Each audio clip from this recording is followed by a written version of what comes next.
ప్రొద్దునే Nandini kitchen లో చాలా బిజీగా ఉంది. ఒక పక్క టీ, ఒక పక్క బ్రేక్ఫాస్ట్, ఒక పక్క లంచ్ ప్రిపేర్ చేస్తూ ఒక్క నిమిషం కూడా ఆగకుండా చాలా నిమగ్నమై పనిచేస్తూ ఉంది.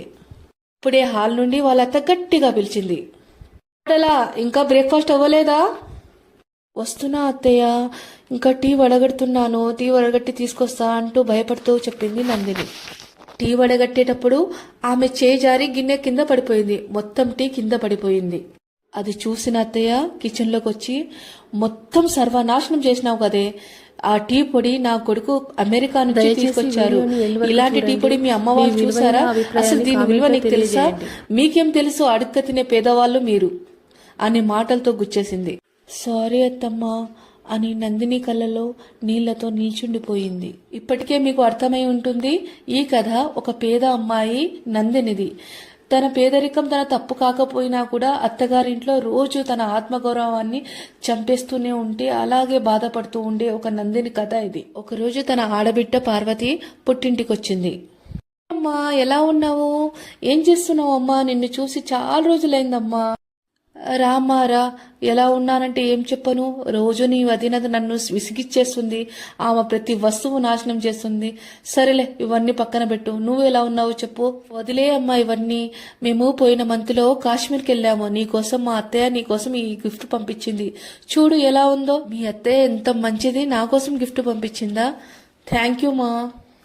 నందిని పక్కన అమాయకత్వంతో, "వదినా, మీరు మొన్ననే కదా ఊటీకి వెళ్ళొచ్చారు, మళ్ళీ 2 నెలల్లోనే మళ్ళీ కాశ్మీర్కి వెళ్ళారా?" అని అమాయకంగా అడిగింది పార్వతిని. "చేతిలో ఇన్ని డబ్బులుంటే ఏదైనా పాసిబుల్ వదినా. మేము మీ అమ్మ వాళ్ళ ఇంటిలాగా కాదు. 2 గతలు. మీ అర్హత, మీ స్తోమత, మీ ఆలోచనలు అలాగే ఉంటాయి. మా స్టేటస్ వేరుల వదినా." మాటలు విన్న నందిని మనసు విరిగిపోయింది. బాధపడుతూ అలాగే నిల్చుండిపోయింది. "ఏమే ఇంకా నిలబడి కబుర్లు చెప్తున్నావు? మా అమ్మాయి వచ్చి ఎంతసేపు అయింది? కనీసం నీళ్లు కూడా అడగవా? నీకు మర్యాద చేయడం కూడా తెలియదా? మీ అమ్మ వాళ్ళు నేర్పియలేదా?" "అయ్యో, ఎక్కడ నేర్పిస్తారు? వాళ్ళు పేదవాళ్ళు, వాళ్ళకి ఇలాంటివన్నీ తెలియదు కదా." పార్వతి నవ్వుతూ, "హహా, వాళ్ళు ఇలాగే బ్రతికేస్తారేమో కదా అమ్మా," గాలి పీలుస్తూ. "పార్వతి అంతే ఉంటాది" అని అందరూ నవ్వుకున్నారు. నందిని బాధతో ఏడ్చుకుంటూ కిచెన్లోకి వెళ్ళిపోయింది. బిస్కెట్స్ తీసుకొచ్చి పార్వతి అత్తగారి ముందర పెట్టింది. కోపంతో, "ఏమే, మీ అమ్మ వాళ్ళలాగా అనుకున్నావా? నా కూతురు స్టేటస్ చూడు. ఇవా నువ్వు పెట్టేది? వెళ్ళి జిలేబీ సమోసా తీసుకురాపో మా అమ్మాయి కోసం." "లంచ్ టైం అయిపోయింది కదా, నేను వంట చేసేసాను, అందుకే నేను తినే టైం అయింది కదా" అని సమాధానం చెప్పేలోగా అత్త ఇలా అంది. "అలాంటి వాళ్ళ ఇంట్లో నుంచి తీసుకొస్తే వాళ్ళకు మర్యాదలు, టైంకి భోజనం పెట్టడము, ఏది ఎప్పుడు చేయాలో వాళ్ళకి ఎలా తెలుస్తుంది? వాళ్ళు వాళ్ళ ముష్టి బతుకులు." నందిని భర్త రమేష్, "అమ్మా, అలా అనద్దు" అని అన్నాడు. పార్వతి, "అన్నా, నువ్వేంటి వదిన కోసం అమ్మనే అంటున్నావు?"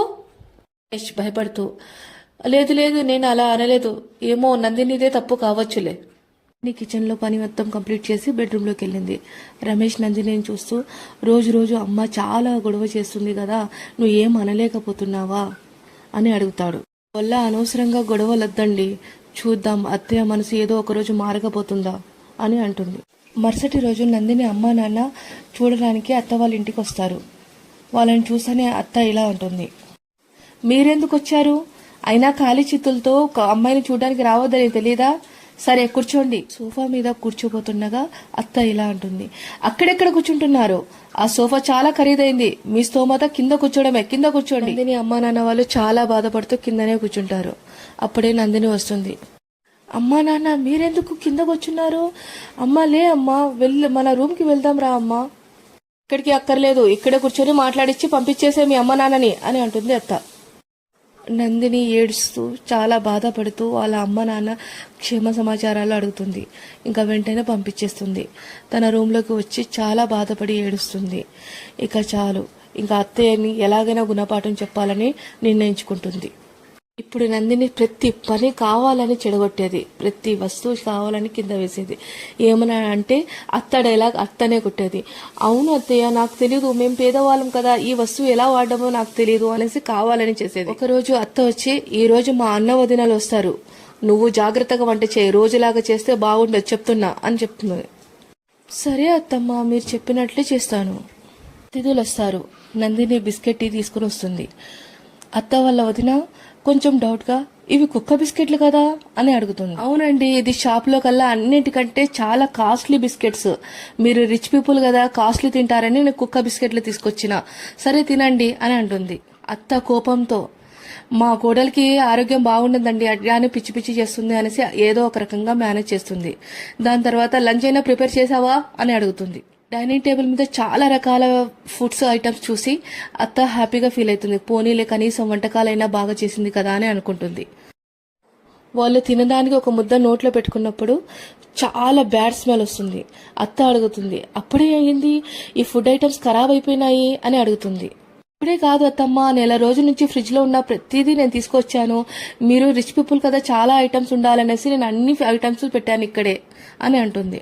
ఇదులు ఇలా అంటారు, మమ్మల్ని పిలిచి నువ్వు చాలా తప్పు చేసినావు, నువ్వు ఇట్లా చేస్తావని తెలిస్తే మేము వచ్చే వాళ్ళమే కావు. మీ పేదవాళ్ళ ఇంట్లలో ఇట్లనే ఉంటది, ఒకసారి మా ఇంటికి రా, నేను ఆతిథ్యం ఏంటో చూపిస్తా అనేసి అత్త వాళ్ళ అన్న అత్త మీద కోపడతాడు. అత్తను కూడా పేదవాళ్ళు అని ఇంకొకరు అనడం తన జీవితంలో మొదటిసారి జరుగుతుంది. ఆమె కళ్ళల్లో నీళ్లు తిరిగినాయి. ఇంకా ఆ కోపంతో కోడల్ని గట్టిగా అరుస్తుంది, ఎందుకే ఇలా చేశావు అనేసి. ఏమత్తయ్య, ఇప్పుడు మీ పుట్టింటి వాళ్ళని అవమానిస్తే నీకు బాధేస్తుంది కదా, మరి ఆ రోజు మా అమ్మ నాన్న వాళ్ళని అంతగా బాధ పెట్టి వాళ్ళని పంపించినావు, నేనెంత బాధపడాలి. నన్ను ఎంత అవమానించినా నేను భరించిన అత్తయ్య, కానీ మా అమ్మ నాన్న అవమానం నేను ఎన్నటికీ భరించలేను. నేను అందుకే మీకు తెలియాలనే కావాలని చేశాను ఇదంతా. అత్తకి తెలిసొస్తుంది, కళ్ళల్లో నీళ్లు తిరుగుతాయి. ఇంకా కోడల దగ్గరపై క్షమాపణ అడుగుతుంది. లేదు అత్తమ్మ, మనిషిని డబ్బుతో కాదు మనసుతో కొలవాలి అత్తమ్మ. పేదరికం శాపం కాదు, ఇతరులను తక్కువగా చూడడం అదే అసలైన పేదరికం. దయచేసి మనుషులను గుర్తించండి.